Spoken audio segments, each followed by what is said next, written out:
A new poll shows Governor Charlie Baker has a big lead going into next month's election. The poll from UMass Lowell and the Boston Globe gives the governor a 39-point edge over Democrat Jay Gonzalez. And one of the most startling figures among Democrats, Gonzalez has only a 3-point edge. WBZ political analyst John Keller is here tonight. How do you explain these numbers, John?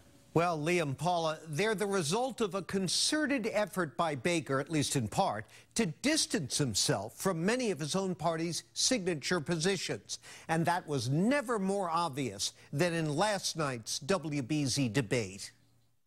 Governor Baker just said his loyalty is to the Republican ticket. Gonzalez in last night's debate trying hard to link Baker with a Republican president who's wildly unpopular here in Massachusetts.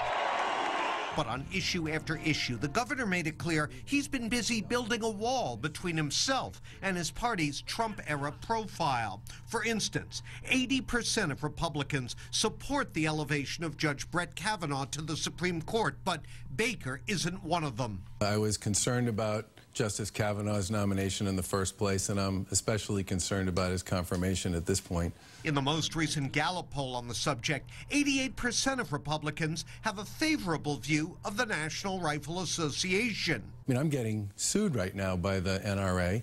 I got a D and an F, respectively, from the NRA. 63% of Republicans have an unfavorable view of Planned Parenthood. But and I appreciate the fact that Planned Parenthood, one of the most important organizations with respect to women's reproductive rights in the country, has supported our campaign in many of the issues that we've been involved in. And remember last year's Trump travel ban? 84% of Republicans backed that idea, put Baker down as part of the 16% who didn't. I worked hard with the Attorney General here in Massachusetts and others to fight back against the travel ban. Now, that list goes on, and it appears to be working, looking at those poll numbers, although not without some political side effects. There have been polls, not that UMass Lowell poll, but there have been some that show Baker is more popular among Democrats than Republicans. So what should be the core of his support is damaged by this approach. And in fact, in the primary, his opponent got 35% of the vote. Yeah, he sure did. A couple of months ago.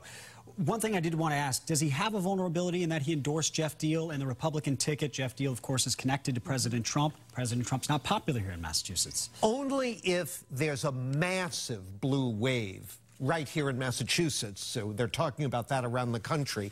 And if that wave consists of, especially of women voters, particularly younger women, that's one of his weakest areas of support. Anything is possible. You never say never. For the Gonzalez campaign, though, those poll numbers have to be daunting. Yeah. We'll see if young women actually do get out and vote. John Keller, thank you so much.